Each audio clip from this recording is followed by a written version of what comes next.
ನಾನು ಇಡೀ ವರ್ಲ್ಡಲ್ಲಿ ಇಡೀ ದೇಶದಲ್ಲಿ ಅಂತ ಮುಂಚೆ ಹುಟ್ಟಕ್ಕೆ ಸಾಧ್ಯ ಇಲ್ಲ. ತಿರುಪತಿ ವೆಂಕಟೇಶ್ವರ ಸ್ವಾಮಿ, ಧರ್ಮಸ್ಥಳ ಮಂಜುನಾಥ ಅವ್ರಿಗೂ ಅಷ್ಟು ಸ್ಥಾನ ಇಲ್ಲ. ನಮ್ಮ ಅಪ್ಪು ಅಂದರೆ ಅಷ್ಟೇ, ಅವ್ರ ಬಗ್ಗೆ ಏನು ಹೇಳೋಕ್ಕಾಗಲ್ಲ. ಅವ್ರು ಮಾಡಿದ್ದು ಸಾಧನೆ ಇಲ್ಲ. ಸರ್ಕಾರನೂ ಮಾಡೋಕ್ಕಾಗಲ್ಲ, ಅವರು ಯಾರ ಕೈಲಿ ಮಾಡೋದು ಆಯ್ತಾ. ಅವ್ರ ಬಗ್ಗೆ ಯಾರು ಮೊದಲಾಗಲ್ಲ. ಅಪ್ಪು 3ನೇ ವರ್ಷ ಇದು. ಇವತ್ತು ಇಷ್ಟು ಜನಸಂಖ್ಯೆ ಐತೆ ಅಂದರೆ ಅವ್ರು ಹೆಂಗಿರ್ಬೇಕು. ನಾನು ಇಲ್ಲೇ ಇರೋದು 18 ವರ್ಷದಿಂದ ಇಲ್ಲೇ ಇರೋದು, ಇದೇ ಊರಿನಲ್ಲಿ.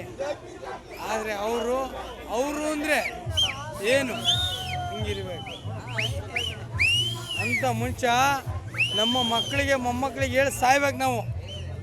ಹೆಂಗ್ರ ನಮ್ಮ ಮಕ್ಕಳು ಮೊಮ್ಮಕ್ಕಳಿಗೆ ಹೇಳಿ ಸಾಯ್ಬೇಕು. ಪರಮಾತ್ಮ ಅಷ್ಟೇ ನಾನು ಹೇಳಕ್ಕೆ ಇಷ್ಟಪಡ್ತೀನಿ ಅಷ್ಟೇ. ನಮ್ಮ ಅಪ್ಪವ್ರ ಬಗ್ಗೆ ಏನು ಹೇಳಿಕೊಟ್ಟಿದ್ದಾರೆ ಅಂದರೆ, ನಾವು ಯಾರೇ ಕೈಯಲ್ಲಿ ಏನೂ ಆಗಿಲ್ಲ ಅಂದರೆ ನಾವು ಎಲ್ಲರೂ ಸಹಾಯ ಮಾಡೋಣ ಅಂತ ಹೇಳಿದ್ದಾರೆ ನಮ್ಮ ಅಪ್ಪು. ಯಾವುದೇ ಆಗಲಿ ಏನೇ ಆಗಲಿ ಎಲ್ಲರೂ ಒಗ್ಗಟ್ಟಾಗಿ ಸೇರಿಸಿ ನಾವು ಎಲ್ಲರಿಗೂ ಸಹಾಯ ಮಾಡೋಣ ಅಂತ ನಾನು ಹೇಳ್ತೀನಿ. 2 ಮಾತು ಮುಗಿಸ್ತೀನಿ. ಬಂದು ಸೀರಿಯಸ್ ಆಗಿ ನಾನು ಡಿ ಬಾಸ್ ಅಭಿಮಾನಿ ನೋಡ್ರಿ, ಕೈ ಮೇಲೆ ಐತೆ. ನಾನು ಅಪ್ಪು ಬಾಸ್ಗೋಸ್ಕರ ಬಂದಿದ್ದೀನಿ ಇಲ್ಲಿಗೆ, ಆಯ್ತಾ.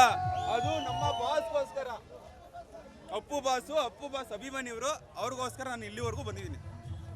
ಇನ್ನೇನು ಹೇಳೋಣ, ದೇವ್ರನ್ನ ನೋಡಕ್ ಜಾಗ ಸಿಗ್ತಿಲ್ಲ, ಅಲ್ಲಿ ಜಾಗ ಕೊಡ್ತಿಲ್ಲ ಯಾರು, ಆಯ್ತಾ.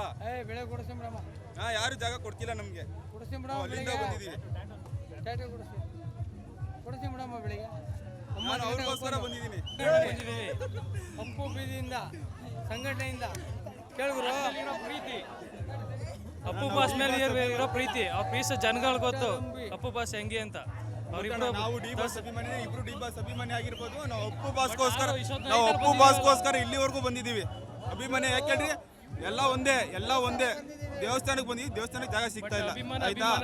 ನಾವು ಫ್ಯಾನ್ಗೋಸ್ಕರ ಹೊಡೆದಾಡೋರಲ್ಲ, ಮನುಷ್ಯಗೋಸ್ಕರ ಹೊಡೆದಾಡ್ತೀವಿ, ಅವ್ರ ಬಗ್ಗೆ ಇದು ಮಾಡಲ್ಲ, ಮಾತಾಡಂಗಿಲ್ಲ, ಆಯ್ತಾ. ಅವರು ಒಂಥರ ದೇವ್ರೆ. ಆಮೇಲೆ ದಾಳಿಕೆ ನಾವು ಇಟ್ಕೊಳ್ಳಿ.